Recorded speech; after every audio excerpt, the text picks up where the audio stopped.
Hi friends, நான் உங்கள் பிரகாஷ். நீ நம்ம என்ன பண்ண போகிறோன்னா, எங்கள் அக்கா பையனுக்கு வந்து பர்த்டே, மச்சானுக்கு பர்த்டேன்றதுனால நீ நம்ம பிரியாணி செய்ய போகிறோம். வீடியோ லாஸ்ட் வரைக்கும் பாருங்கள். வீடியோக்குள்ளே போகலாம் வாங்க. ஃபஸ்ட்டு நம்ம எண்ணெயை ஊற்றிக்கலாம். எண்ணெயை ஊற்றிட்டு அதுக்கப்புறமா அன்னாச்சிப்பூ, லவங்கம், பட்டை, ஏலக்காய், பிரிஞ்சி இலை இது எல்லாமே சேர்த்துக்கலாம்.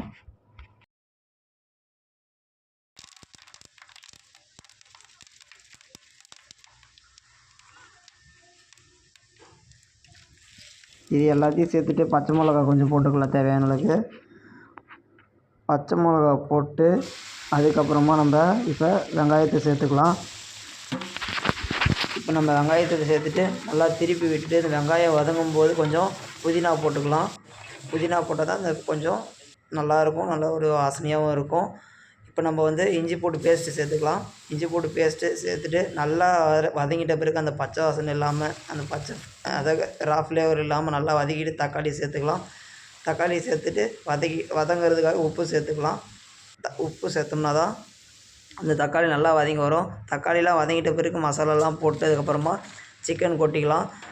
சிக்கன் போட்டு அதுக்கப்புறமா நம்ம நல்லா திருப்பி விட்டுட்டு அதுக்கப்புறமா நம்ம தேவையான அளவுக்கு தண்ணி சேர்த்துக்கலாம். நம்ம சிக்கன் நல்லாவே திருப்பி விட்டாச்சு. இப்போ நம்ம தண்ணி சேர்த்துக்கலாம். தண்ணி தேவையான அளவுக்கு சேர்த்துக்கிட்டு திருப்பி விட்டு மூடி வச்சிடும். தண்ணி கொதித்த பிறகு அதுக்கப்புறமா நம்ம அரிசி கொட்டிக்கலாம்.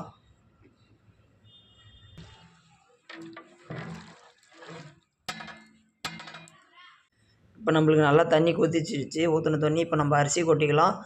அரிசியை கொட்டிட்டு அது நம்ம தண்ணி நல்லா ரொம்ப ட்ரையாகவும் இல்லாமல் ஒரு நல்ல ஸ்டேஜ், அதாவது தம் கட்டுற ஸ்டேஜ் வந்த உடனே நம்ம அதை தம் கட்டிக்கலாம்.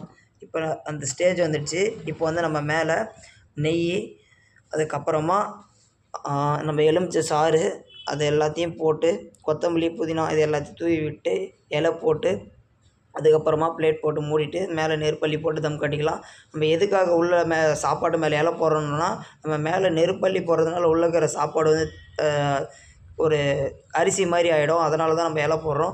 நம்ம இலை போட்டோம்னா அந்த மேலே இருக்கிற ஈரம் காயாமல் இருக்கும், சாப்பாடும் கரெக்டாக இருக்கும். அதனால தான் நம்ம இலை போடுறது. இப்போ நம்ம இலையை போட்டு மூடிட்டு பிளேட் எடுத்து மேலே போட்டு நம்ம அதை தம் கட்டிடலாம்.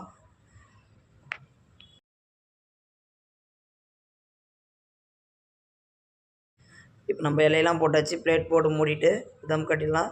இப்போ கிட்டத்தட்ட நம்ம தம் ஏற்றியாச்சு. நெருப்பெல்லாம் அள்ளி போட்டாச்சு. இப்போ நம்ம இது நல்லா ஒரு 20 நிமிஷம் தம் ஆன பிறகு அதுக்கப்புறமா ஓப்பன் பண்ணி பார்க்கலாம். பாருங்கள், இப்போ நம்ம 20 நிமிஷத்துக்கு அப்புறம் ஓப்பன் பண்ணியாச்சு. ஓப்பன் பண்ணி பார்த்தோம், நல்லாவே வெந்துருந்துச்சு. நல்லா இருந்துச்சு பிரியாணி. நீங்களும் இதேமாரி ட்ரை பண்ணி பாருங்கள். டான்ஸ் ஆட வருமா? கேட்கல.